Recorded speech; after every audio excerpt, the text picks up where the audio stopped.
Hello everyone, this is Dr. Leila Galban and we continue our discussion of an overview of phonetics and phonology. And we move to intonation. And when we talk about intonation, we talk about the pitch and the lowness and the highness of our voice, how our voice goes up and down in order to convey meaning and to have a number of functions. Intonation is very important for our human speech, and without it, our speech is robotic and becomes dry and lifeless. Intonation allows us to convey everything related to our feelings, our educational background, our ethnic background, our geographical background. It has an indexical function. It's also very important for grammar because it conveys the different functions of sentences, statements, whether a sentence is a statement or a question or an imperative sentence, a request, and so on. So intonation is very important for us, and when we talk about it, also we talk about two kinds of languages. We have tone languages and we have intonation languages. Tone languages, we have the meaning of a word changed according to the tone used. For example, in Chinese, as O'Connor said, ma is when said with a level tone, no rising, no falling. It is with no pitch change means mother, but when we say it with a rising tone, the word changed into another meaning and it becomes horse. This happens also in many African languages, which are called tone languages. In English, intonation is not operating on the word level. It is operating on the word group or utterance level. So the meaning of an utterance changed according to the tone, not the meaning of the word. No, the meaning of the whole utterance changes it changes due to the tone used or according to the tone used. And we have three basic types of tone. Which are high tone and low tone and level tone. Okay, let's show that. Okay, this is what we call pitch range. What's pitch? Pitch has to do also, said before, with the highness and lowness of our voice. Intonation is pitch. Your intonation means pitch. You understand, but pitch is a technical term, and intonation also technical. But when we talk about pitch, we talk about from an acoustic point of view. Here's the pitch range. The pitch range, and we have a number of levels. We have level number 1, and 2, 3, and 4. Level number 1, we find that, let's start with level number 2. Level number 2 is used when we begin our speech. Okay, we start with level number 2. And level number 3 marks the stressed words or syllables in our speech. The prominent parts, the parts which are key to the meaning, which make most of the meaning. Level number 4 is the highest level of voice, and we use it for expressive strong emotions and emphasis and extreme anger, excitement, happiness, and so on and so forth. Okay, and the level number 1 marks the end of our speech before pausing. So most of our speech lies here between level number 2 and level number 3, and we rarely jump to level number 4 when we are very enthusiastic and excited and we have are strongly moved in one way or another. And the level number one when we come to the end of our speech. Okay, where we to use level number 4 all the time, this would be very exhaustive to us as speakers and also as listeners. This would turn our human speech impossible and very, very exhaustive. So most of our speech, as I said, lies between these two convenient and comfortable levels. Okay.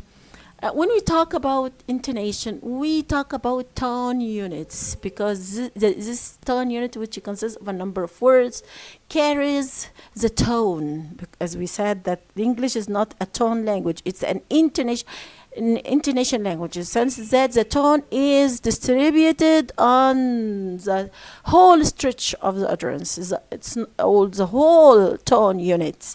It's not restricted to a particular word. So here we have something called the brass pyramid. Gilbert, has talked about it. And let's see this. At the bottom, we have a tone group or a chunk. John is brilliant. And what is the key word here? What's the focus word here that carries most of the meaning? When we say John is, does this give complete meaning? No. Brilliant is the most important word here. So it's the focus word. And in brilliant, we have a number of syllables. We have 3. But what is the part that carries most of the meaning? Brilliant. So this is stressed syllable. And inside this stressed syllable, we have the peak, which is the vowel, which is the highest in informational value and the highest in importance and the highest in prominence. So according to this pyramid, we find that the peak inside the stressed syllable, inside the focused word, inside the tone group or chunk, is the most important meaning creator, okay, or meaning making. The same here point is discussed here. This is the focus word. This is, a metaphor. You can, or assembly, you can liken this to a tone group or to a chunk.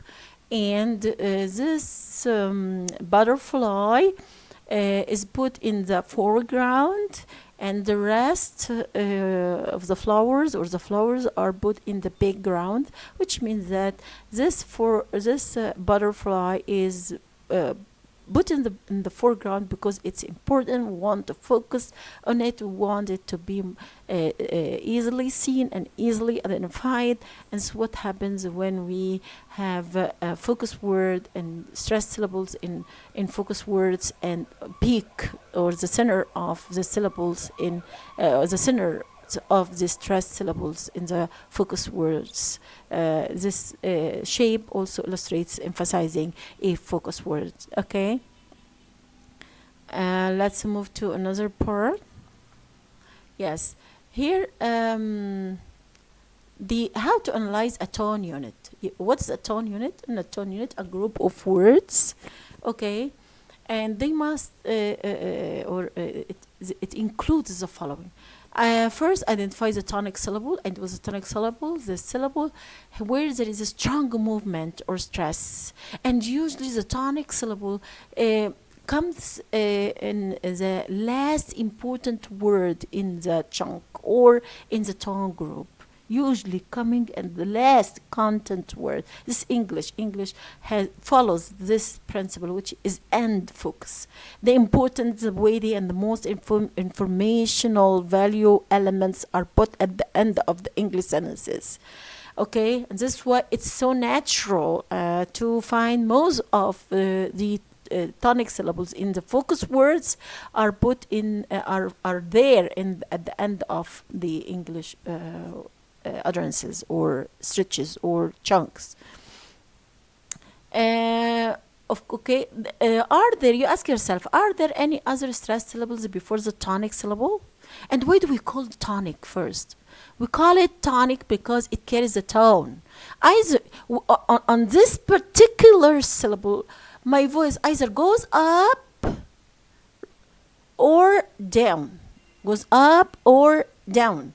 Okay, to why do we do that? In order to attract the listener's attention and to make this shift. Moving, we're talking, for example, on level number on high level. Or high pitch, and then you turn to a low pitch. So the listener, oh, this is a key, this is a clue to the listener to say no, that this is a very important word. Okay, let's move to another thing. You ask yourself, are there any other stressed syllables before the tonic? This is a very important question. Okay. Sorry. If no, if the answer is no, the area before the tonic syllable is called the prehead. If yes, the area between the stressed syllable and the tonic syllable is called the head. But what's head? Is the area between stressed syllable and the first stressed syllable and the head and the focus word. Okay. This is, and are there, you ask yourself also another question, are there any words after the tonic syllable? If yes, this is called the tail. Let's see this. Okay. Read the conversation between topic between brackets and then identify the tonic syllable and the focus word in each of the following. Jack goes to Italy every summer. If the topic of the conversation is who, so what would be the focus word here? Jack.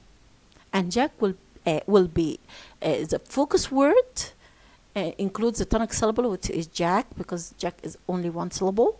And at the same time, it's the head, because it's the first stressed syllable in the whole utterance. Okay? If the topic is where, what's the key word here? What's the focus word here? It's Italy. And what is the tonic syllable? It's E. Okay? And what is the head here in this particular utterance? It's Jack. The first stressed word. From Jack to Italy, this is called head.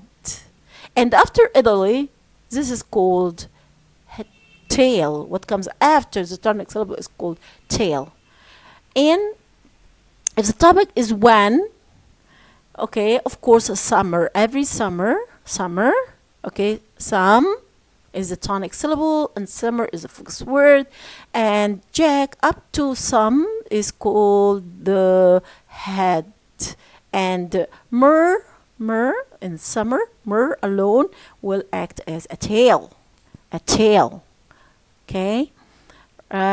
If the sentence, if the topic is what, so here we have goes. Jack goes to Italy every summer. Okay, goes to Italy every summer. Okay, this is what this is the tonic syllable goes, and Jack here is also the head. The same thing. Clinton gave a speech in LA yesterday. Who, it will be Clinton. What, it will be give. Where, it will be LA. When, it will be yesterday. Okay.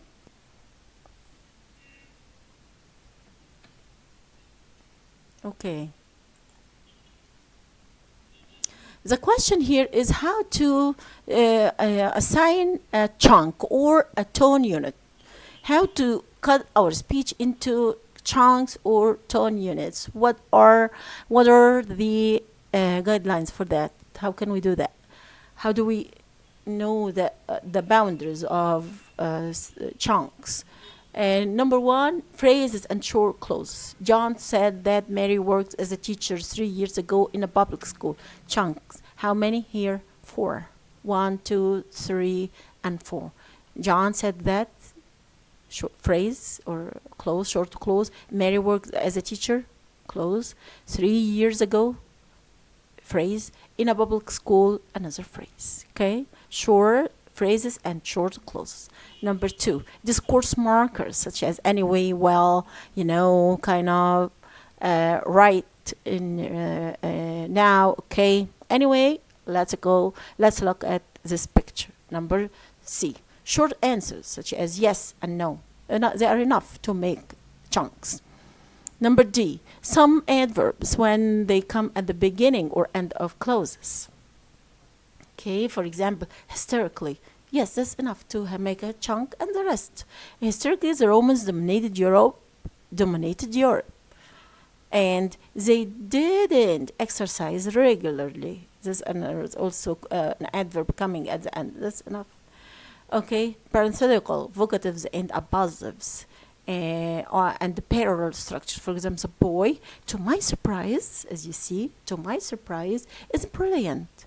Gary, are you home? Gary, vocative, بنادي, are you home? Okay. Trump, the American president, is giving a speech. Trump, the American president, this is an appositive. بدل, an appositive, is giving a speech. And here, so we have three chunks. Trump, the American president, and is giving a speech. My goal is to increase exports. Okay?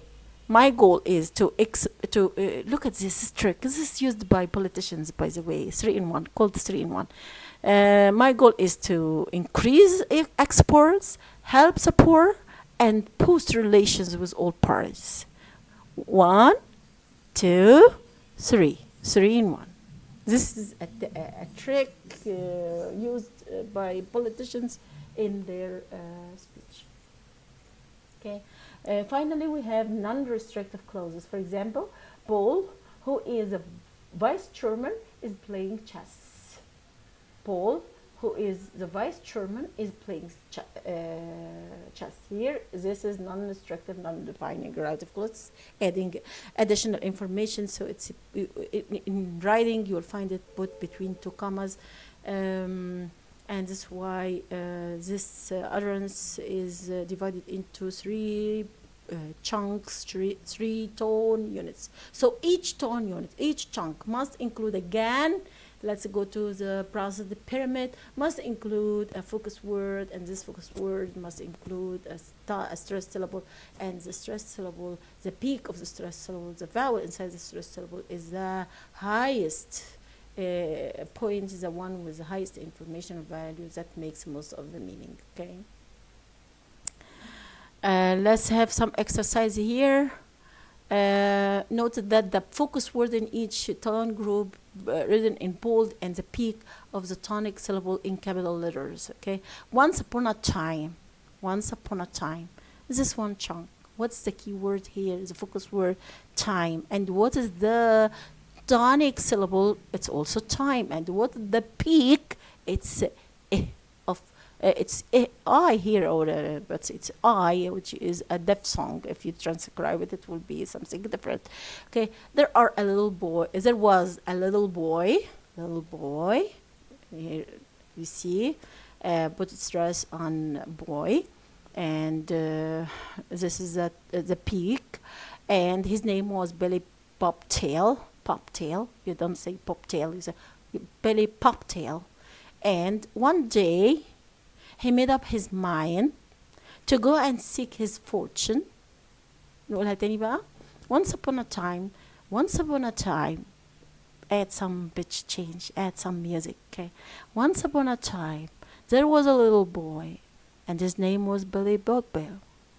One day, he made up his mind to go and seek his fortune.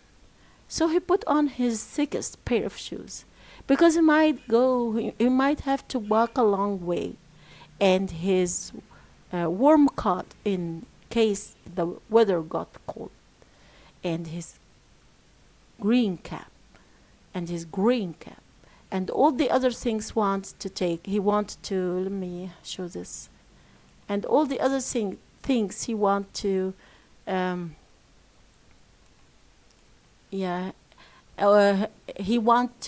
he wanted to take with him. He put in a very big handkerchief, a very big red handkerchief, and tied them up into a bundle.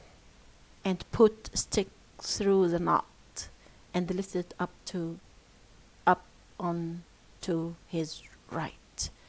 Okay, so as you see, you can chunk your speech, to make it. Why do we chunk?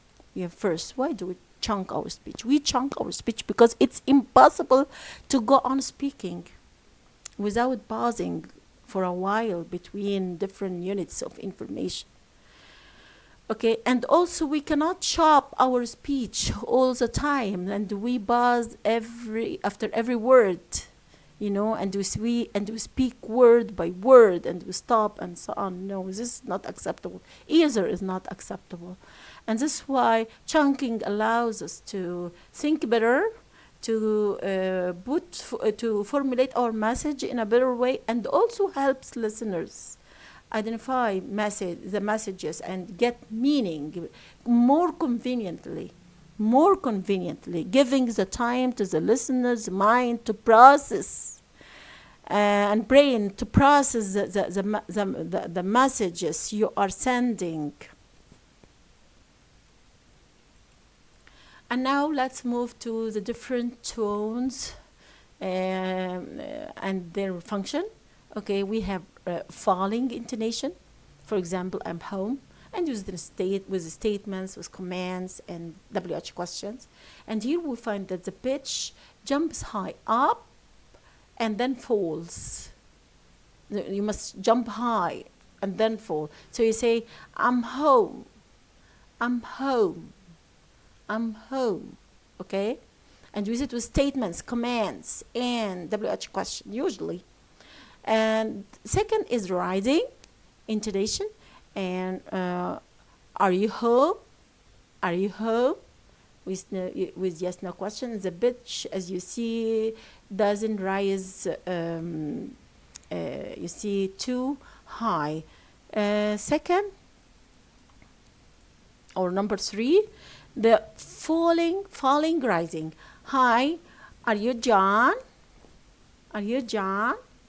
Mid-utterance pause, and here we use it in polite statements and in information questions, things which we really need to know, or when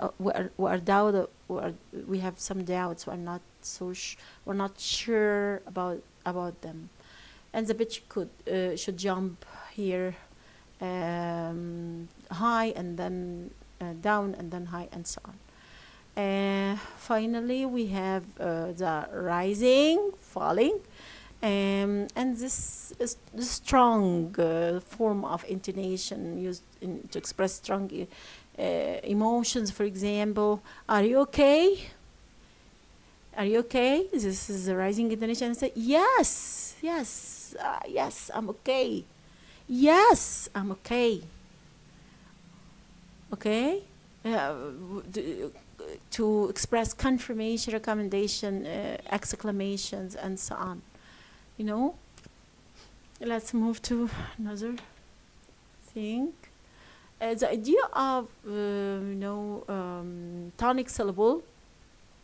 Let me check first if things are okay. Recording. Yes. Did you hear the tonic syllable can change? We said before that the default position of the tonic syllable is a focus word. That's a content word at the end of an utterance. Okay, this is the default position. However, any word in a sentence, even function word, can act as a tonic syllable, can convey most of the meaning.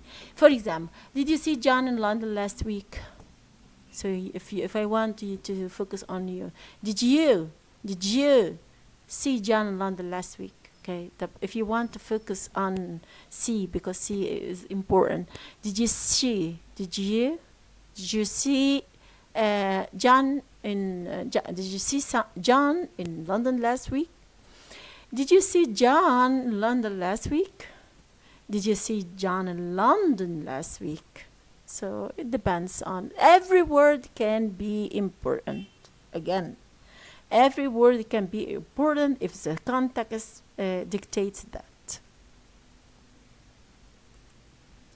Here we have other other functions of, as you can say, marked functions of the intonation pattern or the tones. For example, we have rising intonation. We can use it on statements, for example, to express surprise and disbelief and so on. For example, are you're home?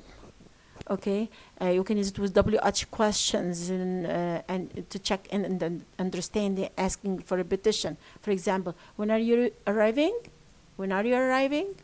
You said you will arrive at 8 o'clock or at 9 o'clock. Okay, or at night. Okay, when are you arriving? You want check for that. You repeat repetition question.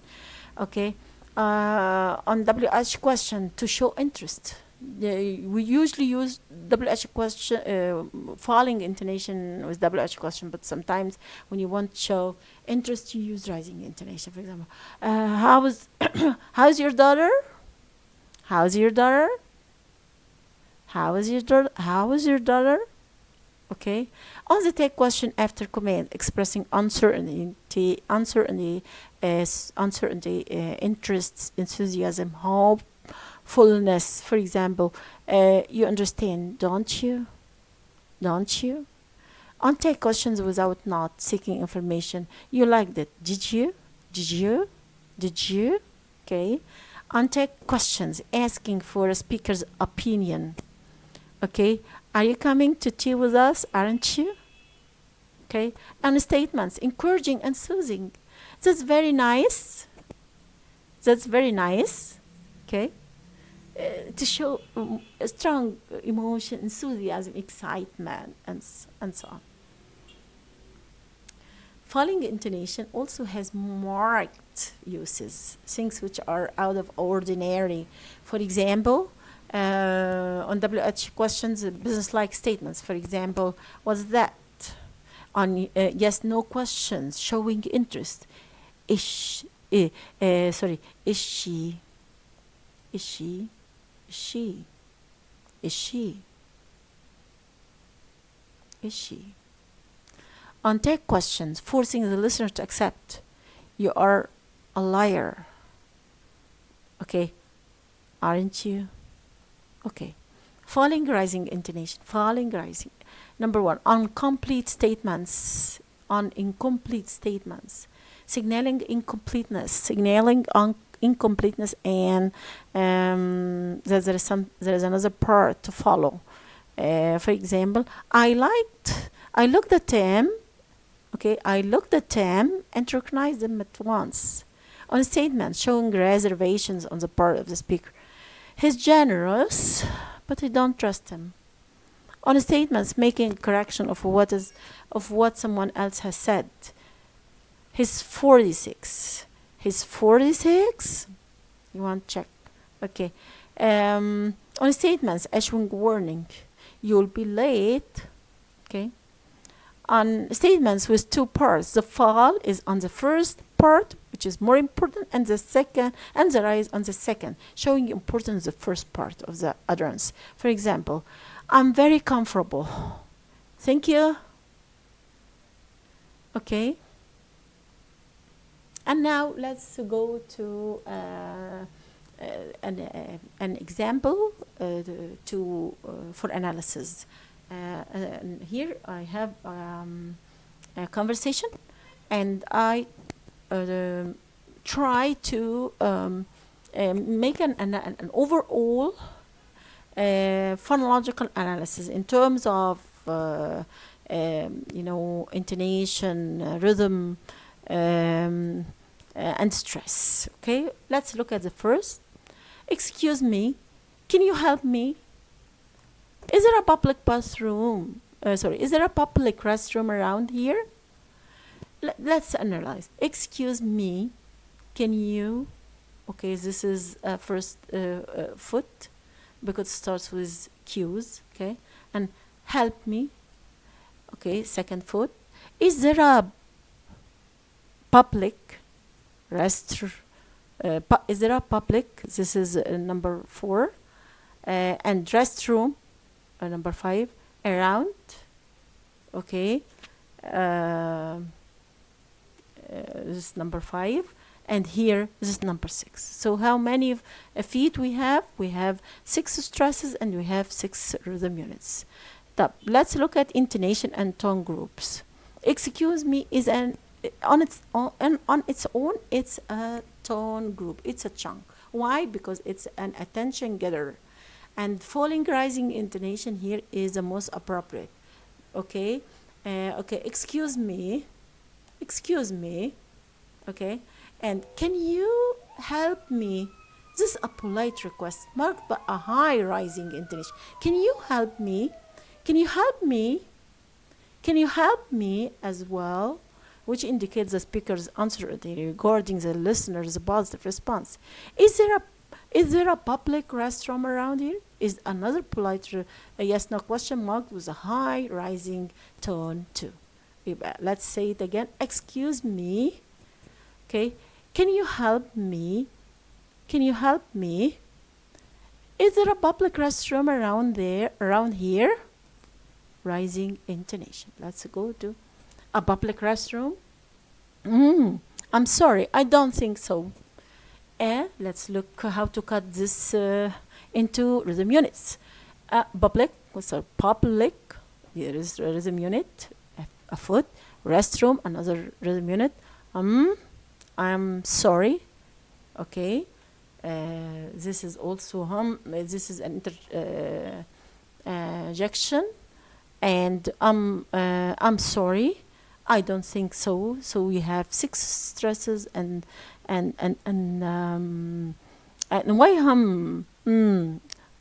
is a tone unit on its own, because there is there is a pause after it. Okay, so we consider it stressed because it's a tone unit on its own. So we have 6 stresses, 6 rhythm units. How about intonation? A public restroom. This is an echo question. Yeah, repeating the same question using rising intonation because this is the most appropriate one. And is a conversation marker and known as a gap filler. Okay, used to give time to the speaker to think of an answer. He doesn't have a ready answer. Okay, and the following intonation is used. I'm sorry, I don't think so. This is statement that he doesn't know. He doesn't have an answer to the question. Oh no, my son needs a bathroom. Okay. Oh, a separate tone group, stressed, and no separate tone group. And my son, number 3, and needs number 4, and the bathroom number 5. 5 rhythm units, 5 stresses, and 5 feet. And let's look at intonation. Oh, this is a whole rhythm unit, a whole chunk. Oh, here has low rising intonation as it expresses a questioning exclamation and a slight grumble. Grumble. You can change it. A slight grumble. You understand? The same applies to no, the same thing. And my son needs a bathroom has a falling intonation as it's a statement with and it's the stating a complete thought. My son needs a bathroom. My son needs a bathroom. Okay, a bathroom. My son needs a bathroom. Okay. Well, there is a department store on Main Street. Well, rhythm unit.